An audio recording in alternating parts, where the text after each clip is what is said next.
Yep.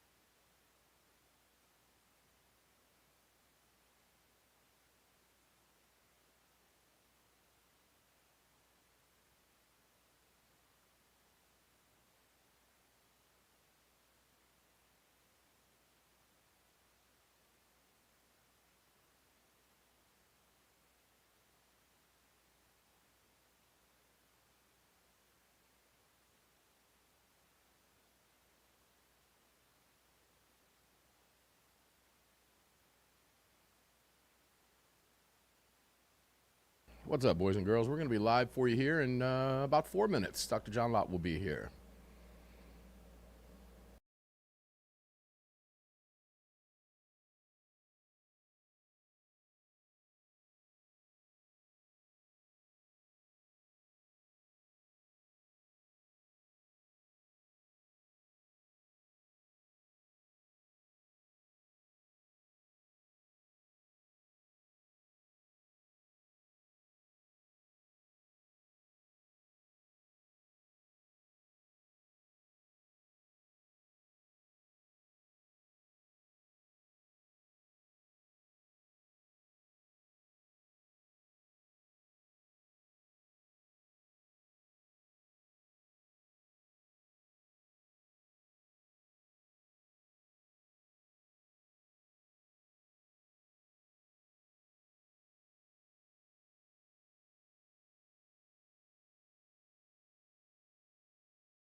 Are there any enemies of freedom out there right now, ladies and gentlemen? If they are, they're being awful quiet, aren't they, today? Greg in Dallas, Texas, welcome into the CZ studios with me, brother. Here we are again.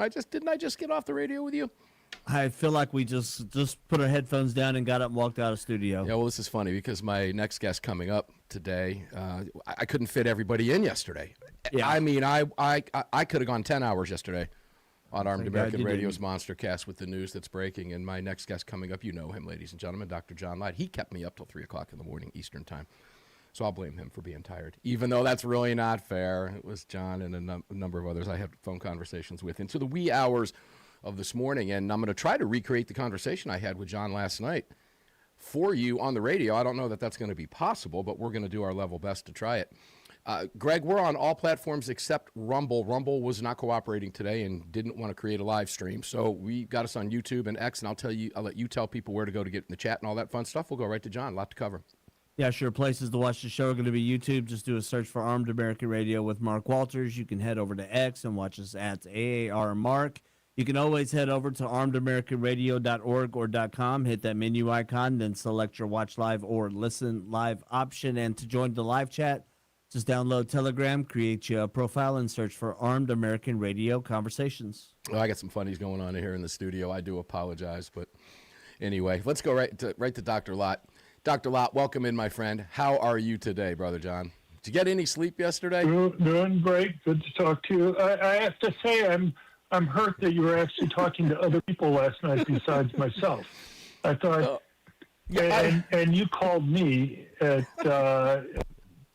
1 o'clock your time or whatever it was. So anyway, it's my fault. And Greg, I have a ranch too. What can I tell you? You know. Oh, good heavens. Yeah, John, there was a lot going on yesterday, obviously, and we could have gone. I wasn't kidding when you heard me say I could have gone for hours and hours yesterday on Armed American Radio. I could have just keep bringing guests in over and over, and I'm glad that you're able to jump in today. And hopefully we'll try to recreate the conversation we had last night because it was a really good one, ladies and gentlemen. We're talking about the Third Circuit decision, which obviously continues to resonate in 2A world. John, I guess what I'll do is I'll just say, take it away, your thoughts, and let's run with the conversation and see where it takes us. What did you think when you read that massive, incredible decision written by a Biden appointee? Let's cover all angles. Right. Well, I wasn't particularly surprised by the outcome. I mean, anybody who listened to the oral arguments pretty much understood that they were going to strike down New Jersey's assault weapons and large capacity magazine bans. What was surprising to me was, as you say, Freeman, who wrote the decision, was a Biden appointee, and also that she wasn't alone. There were 3 Biden appointees. One other besides her, Montgomery Reeves, who joined in the full opinion, and then a woman named Cynthia Chung, who voted to strike down New Jersey's assault weapons ban, although she partially upheld the opinion with regard to the magazine ban. So, you know, and also there was Obama appointee who also kind of split the baby on this. So I was surprised that you had so many Democratic appointees who went with it. I mean, one can go through and try to figure out why that was the case. Yeah, let's try to do that. It also was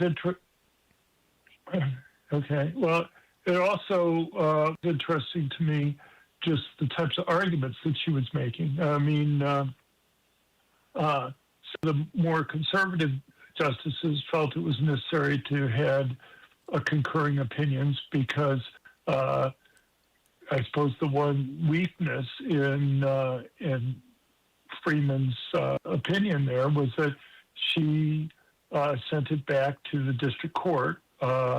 The kind of the most conservative members who disagreed with her on that said that there was no reason to do that. But, you know, it's just going to delay the final outcome there. And, I mean, there are other issues that made her opinion strong. one of the debates that's occurred has been what time period should we go and look at for other laws, either 1791 when the Second Amendment was ratified, or 1868 when the 14th Amendment applied the Bill of Rights to the states. We all kind of guess where the Supreme Court's heading on all this. It looks like it's 1791, which is good for those who want to have fewer restrictions. She also went around for 1791. I suppose the one thing that was a little weird was she was making the point that 1791 was supportive of striking down the ban, but 1868 would have made it more difficult to strike down the ban. Again, the conservatives disagreed with her on that. They said that either date would have been fine in terms of being able to go and strike down the ban. But look, if eventually the Supreme Court's going to make a ruling on whether we should look at 1791 or 1868, I don't think when the Chicago and Connecticut assault weapons ban and magazine bans get up to the Supreme Court, probably we'll hear it in December. I don't think that's likely to be an issue at that point. So it's going to have to be some further on down the road type case. But, at least it's another brick in the wall on what to go and look at. Obviously we just had the Wolford case out of Hawaii where Democrats were going and arguing that you need to go and look at black codes in Louisiana to go and justify gun control regulations. I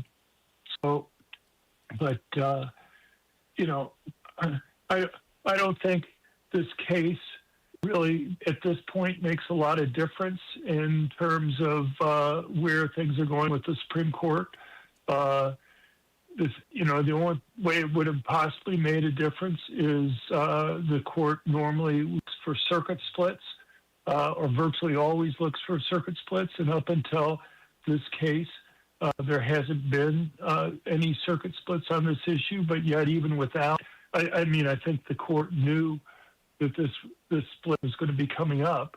Right. They already made a decision, even without the official circuit split there. So, my guess is it's not going to have a lot of impact one way or the other on what the Supreme Court's going to do. I think they'd already pretty much made up their minds, and whether it's going to be a 6-3 or 7-2 decision, I think it's already kind of baked in. I agree. And in fact, you answered a question that I was writing down while you were speaking. Let's go back to the 1791 for just a minute, John, because I believe that's where the court is headed as well. Supreme Court we're talking about, ladies and gentlemen.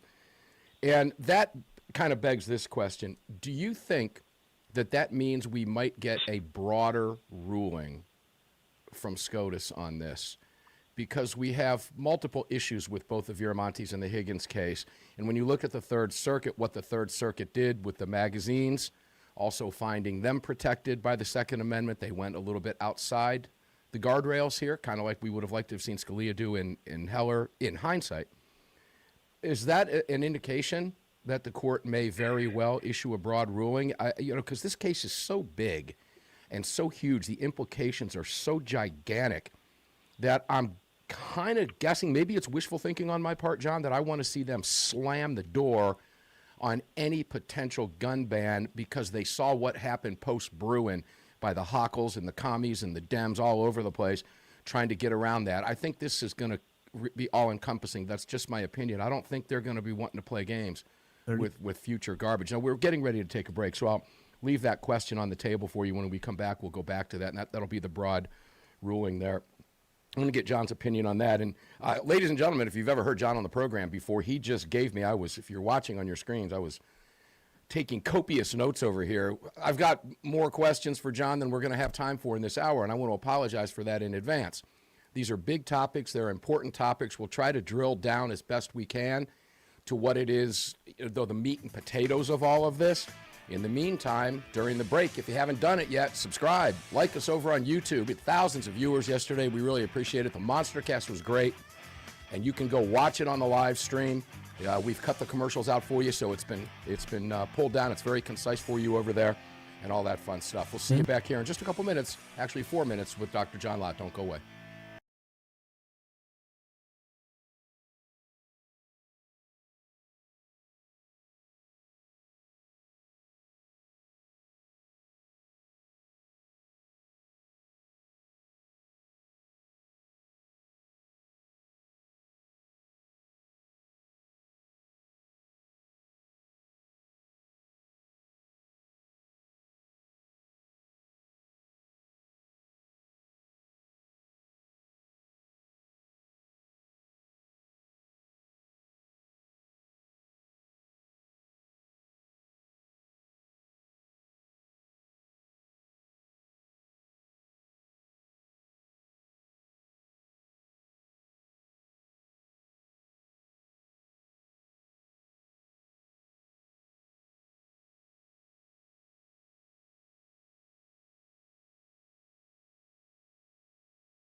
Dr. Lott, welcome back in, my friend. It's always a pleasure to have you here. Let's continue this conversation where I left off in the break. The 1791, do you expect a broader ruling in this case than we've seen in other Second Amendment cases And if so, why? If not, why not? I'd love to hear your thoughts on that. Well, I'm not sure. I mean, I doubt it's going to be more than just striking down these types of gun bans. I think they're going to set the rules very clearly for gun bans. But I mean, those rules have been set up pretty clearly previously. I mean, Heller, while it applied to just handguns, made it pretty clear about dangerous and uncommon. That was one of the things that the decision in the Third Circuit faced with, because a number of circuit courts around the country are saying, well, is it dangerous or unusual? Mm-hmm. And so, and she was pretty clear that she rejected that type of argument.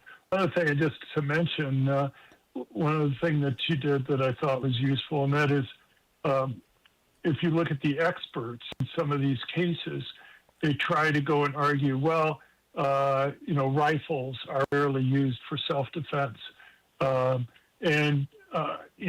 So her point was, look, it doesn't really matter whether a firearm is used a lot or a little. There's lots of reasons why the founding fathers had these types of, had the Second Amendment, mm-hmm. and it wasn't just limited to using guns for self-defense. Yeah. And so I think, maybe the Supreme Court will also follow along in that, but I think that's been clear also in previous decisions that they've made going back to Heller. So I'm not, all I think is they'll apply what was in Heller, make it clear that, you're supposed to look at the history of this, which is also in Heller.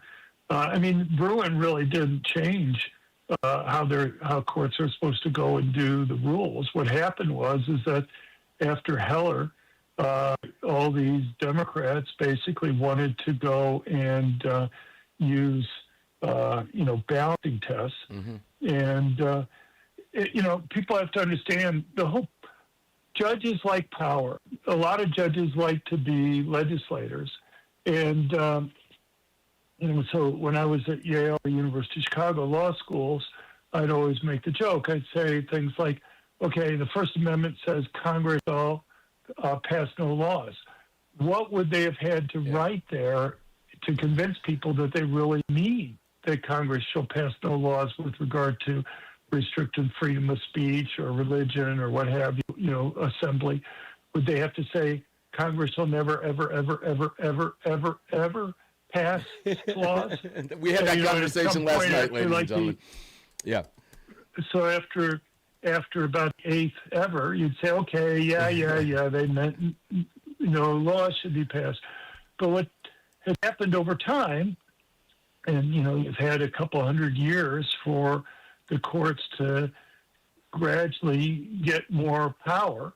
And what they've done is they've inserted what are called balancing tests, where they go and they say, they essentially interpret the First Amendment, for example, saying Congress shall pass no law unless Congress has a good reason. And mm-hmm. we in the courts get to determine whether or not it's a good reason. Congress is a good reason. And then they have like three levels of balancing tests, either strict scrutiny, intermediate scrutiny, or low-level scrutiny. Low-level scrutiny basically means if, whatever the legislature wants to do, they do. Intermediate scrutiny, the legislature has to have at least kind of a plausible explanation for why they're doing what they're doing. And after Heller, a lot of Democratic-controlled courts basically went along that way in determining whether or not to say a particular regulation ran afoul of the Second Amendment. And then they have what's called strict scrutiny, which means that the rule is narrowly tailored to accomplish some goal that there's no other way that you'd be able to go and accomplish that goal. And that it actually does accomplish the goal that's there. And the courts have generally reserved that for some issues dealing with freedom of speech, for example. And Thomas, when he wrote the Bruen decision, made it clear again that, look, we're not going to play that game with regard to the Second Amendment. And my guess is if Thomas had his way and if Scalia had their ways, they wouldn't have balancing tests for any other parts of the Bill of Rights. Right. But, you know, the other has been around for so long and so ingrained that it's going to be very difficult to overturn that precedence, or at least difficult, at least with the current court, I suspect, to overturn it. But in any case, you still have this path that Scalia and Thomas put forward with regard to the Second Amendment, that you look to see what it says. That's not clear. Then you go and look to see what rules were in effect in 1791 when the Second Amendment was ratified, or in 1868 when the 14th Amendment applied the Bill of Rights to the states. And that's kind of where we are with this. But my own guess is Kavanaugh is likely to write the decision. Yeah, I agree. He wrote a strong decision in Heller 2. He was in the minority there, though, and you know, I wouldn't be surprised if the reason why Amy Coney Barrett and Kavanaugh are on the Supreme Court is because they had written strong Second Amendment decisions before they were put on the court. And one of the things people understand. John, stop right there. Stop right there with the Coney Barrett. We're getting ready to take a break. I want to go back there because I do want to touch on her as well. And again, more note taking. And I want to ask you about Scalia. An answer we'll never really know, but you knew him. And I want to know what you think he would think about what I'm going to ask you when we come back. We'll be right back, folks. Don't go away.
ROCKED.com. Let's go back to Dr. John Lott. John, let's stay on Barrett for just a moment, because I remain convinced.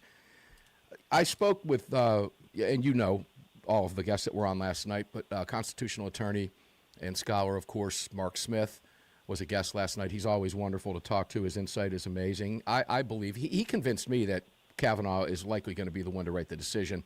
Prior to talking with him, I would have guessed it would have been Thomas, because I get the feeling he's itching to write one of these. But I think they're leaning in that direction. We could be wrong, but I tend to agree with you on that. But I remain convinced, even after Mark mentioned his lack of fear of her strong conservatism on the court because of the issues that she has ruled on, regardless of a couple of the other cases, he said those were really hairline, borderline deals that doesn't frighten him at all. But I remain convinced that that concurrence in the Wolford decision from Barrett was, in fact, designed to signal to people who might not feel that way her 2A chops. Do you feel that way, and you still feel comfortable with her regarding the outcome of any other case going forward with 2A, as you were just talking about?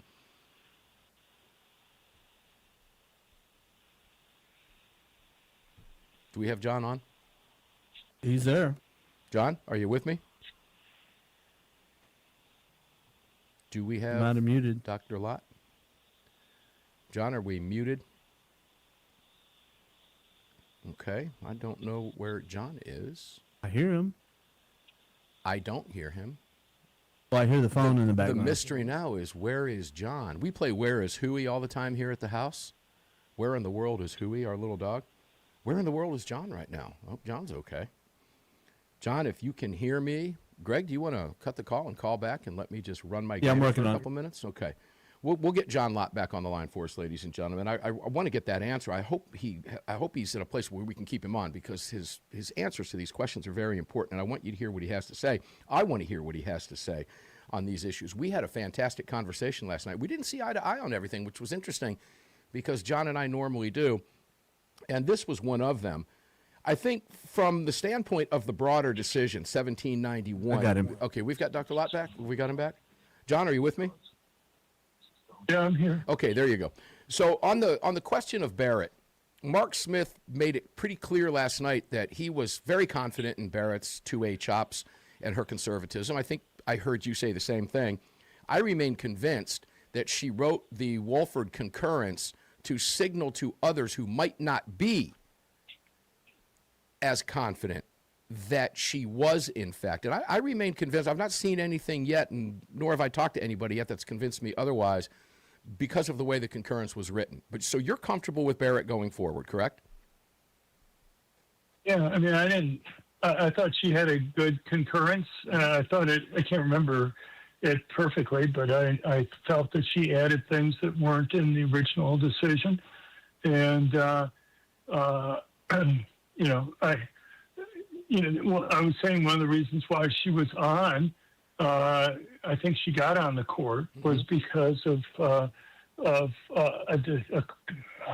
minority position she had taken when she was on the Seventh Circuit with regard to whether or not somebody who had previously committed crimes would be banned for life from being able to go and own guns. And she actually had cited a former student of mine from the University of Chicago Law School who had written up a piece in a Harvard Law Journal kind of going through the history that the ban on felons having guns really didn't occur until, I think, like California in the 1920s. Right.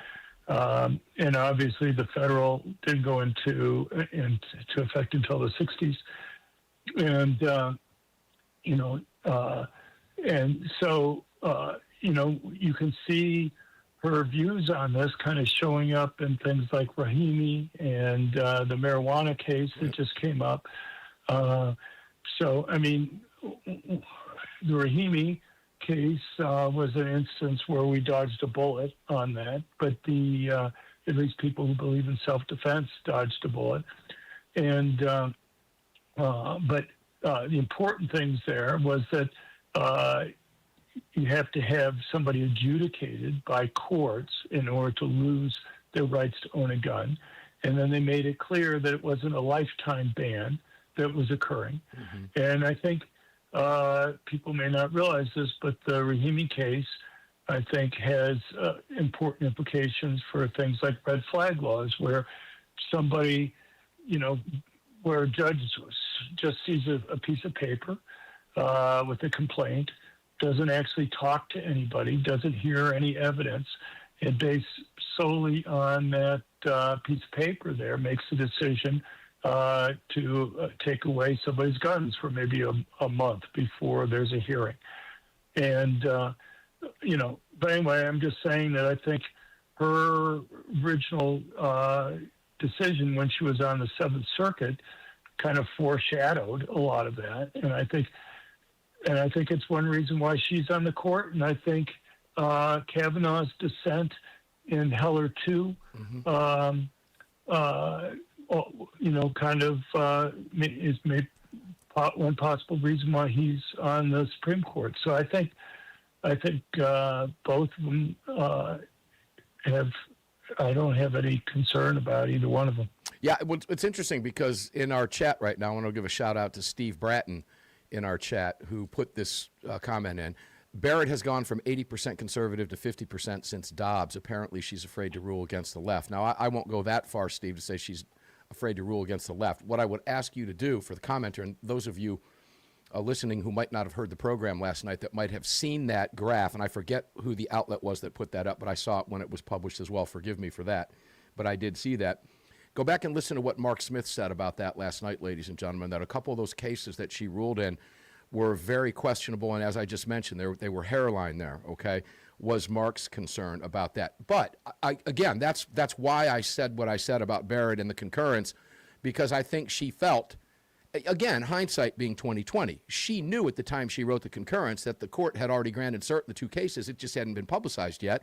She also knew that the decision was going to draw some ire in the voting rights, et cetera, from conservatives. And I think that when you put all that together, it makes sense that that might be what she was doing, which is part of the reason I feel that way, that she was doing that and just kind of giving us the fact that she's bona fide 2A chops good going forward. And I think that was kind of a signal. John, when we come back, I want to go back to the Biden appointees momentarily too, because I think there's a lot to dig in here. And I want to apply it to Bruen, post-Bruen now, particularly in light of this Third Circuit decision. You alluded to it a little bit. Before we do, I just want to say I think that's the comment about Barrett that you were quoting from We've somebody. Got 5 seconds, John. I've got to. I think it's very unfair. I'll be right back with John Lott. We've got one more segment, guys. Don't go away. We're going to give him the opportunity to respond to that, and we'll be back right after this with John Lott. Don't go away.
Dr. Lott, go back in and jump back in on the Amy Coney Barrett discussion before we move over. I've got a question for you on whether or not we are seeing a shift somewhere. We'll go there in a second. Go ahead. Sure. Well, people ought to read her concurrence in the Wolford case because it's a very strong one, and it brings up points that were brought up in the main decision there. I'll just give you one quote from it, which I think is a very powerful one. It says, quote, "What if a state made it a crime to wear religious head garb, say a hijab, onto private property open to the public without obtaining express authorization?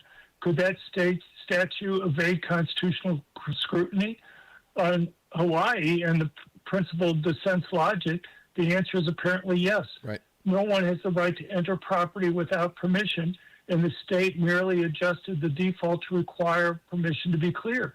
But that is plainly wrong because the law regulates religious expressive conduct. It's enactment, it's state action that triggers First Amendment scrutiny. And, the thing is, if Hawaii were to pass a law that said you can't wear a Christian cross around your neck unless you get permission from the gas station, that you may want to buy gas before you go there, or, into a restaurant or something like that, or, Star of David, the courts wouldn't take that seriously at all. And she's making the powerful point there that, look, the Second Amendment is just as important part of the Bill of Rights as the First Amendment is. And it's very obvious how we would rule if a state tried to do this type of vampire type law with regard to the First Amendment. And so, I think, I don't even know how somebody on the left would even, respond to the argument, such a strong argument. So I think she did add something useful. It wasn't just signaling. In fact, I don't think it was signaling on her part. I think she had a powerful point to make there. And the fact that Thomas and Gorsuch both joined her in her concurrence shows that, it wasn't just signaling. It was substantial. Yeah, she's got the chops. There's no question. She's a solid vote. No question about it. Let me go to the Biden appointees here. Are we seeing now the courts, as we get further and further removed from the Bruen decision, are we seeing, and guys, don't shoot the messenger. I'm asking the question because it's a question. It's not naivety on my part. I'm asking a question here, okay? I can hear people now after I get it out. Are we seeing a shift in some of the courts? Clearly not in the 7th because we saw what they just did. Now with the 3rd, there's a clear circuit split, although it was after they granted cert the 2 upcoming cases. But are we seeing an acceptance by some of the liberal courts and some of the Democrat appointees that Bruen is, in fact, the law of the land and precedent the further we get removed from it, as we've put together this string of victories over the past, just past several months? Is that happening? Right.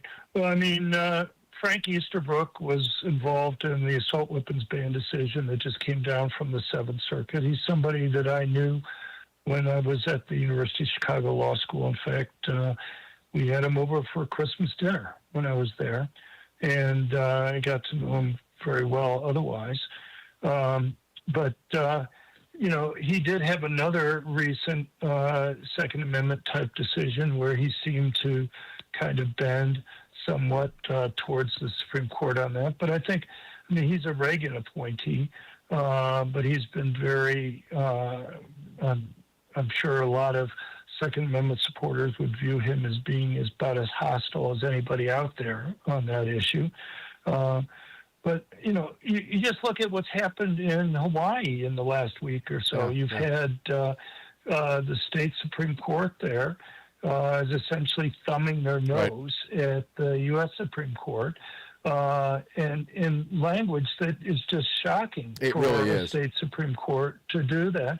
And, I listen to your ads during the breaks, and you talk about, once the Democrats get back in control. Look, you have all the Democrats in the Senate have campaigned on getting rid of the filibuster. The only person who may have changed their mind is Fetterman. But you have all the Democrats, at least on the House Judiciary Committee, and I suspect in all of Congress, who support packing the Supreme Court. I think all the Democrats, again, maybe with the possible exception of Fetterman, support in the Senate support packing the Supreme Court.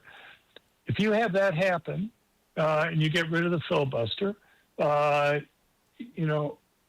everything that we're talking about now is going to be reversed. All you have to do is look at the opinions of the Democrats, either in the circuit courts or the minority in the Supreme Court.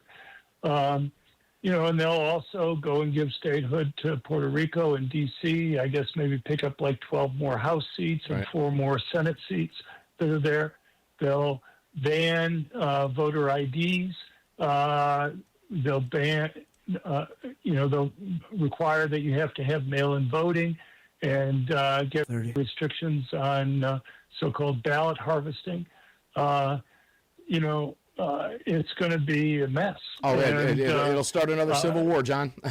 If they try to do that, it'll start another civil war. Hey, I've got to stop you there only because we're getting ready to take a break. We're coming to the end of the hour. But and real quick, about 10 seconds, would Scalia be happy with Bruen and post-Bruen decisions that we've just seen? Yeah, I'm sure he would be. I mean, I didn't know him. You said before. Yeah, I thought you did. Okay. At the University of Chicago Law School before I got there, quite a bit before I got there. But he was already on the Supreme Court when I got there in the 90s. Okay. Well, John, I appreciate it. Guys, crimeresearch.org, crimeresearch.org. Everything John Lott talks about is available for you there. Guys, don't remain ignorant. Ignorance is a choice. And I've said for years on the program, ignorance, when left unattended, breeds stupidity. The facts are available for you. Go read them. They're there. Don't just feel, think.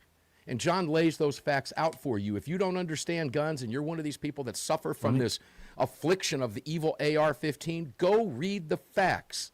And if you're an honest person, it can change your mind. Dr. Lott, thank you very much. Guys, we're going to get up and do it again tomorrow because they don't want us to. We're at the end of it. It's over for today anyway. Enjoy your day. Stay safe. We'll see you on the radio tomorrow.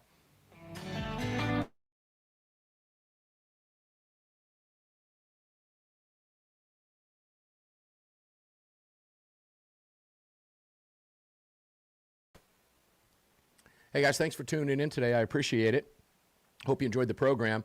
Tired here in the studio today, and I'm going to do this and flip the AC on back here. If you ever see me do that, that's what I'm doing, okay? Yeah, and it gets hot in here. Anyway, been a long day. I've got a couple videos coming out for you, short form but long form videos. They're not the shorts, the 30 seconds to 1 minute, but we're going to have a couple, 2 segments with Mark Smith that are already edited. They're getting ready to go out here shortly. So if you're subscribed to us and rang the bell, you'll see those pop up. Please watch them, comment, like, share, and subscribe if you haven't on YouTube. Please do so. We had a bang-up night last night. The show and the channel is growing like crazy over at Armed American Radio at YouTube, and that's because of you. So please support us over there and help us take our social media back. We're on a meteoric rise over there, and we couldn't do it without you. Thank you very much for that.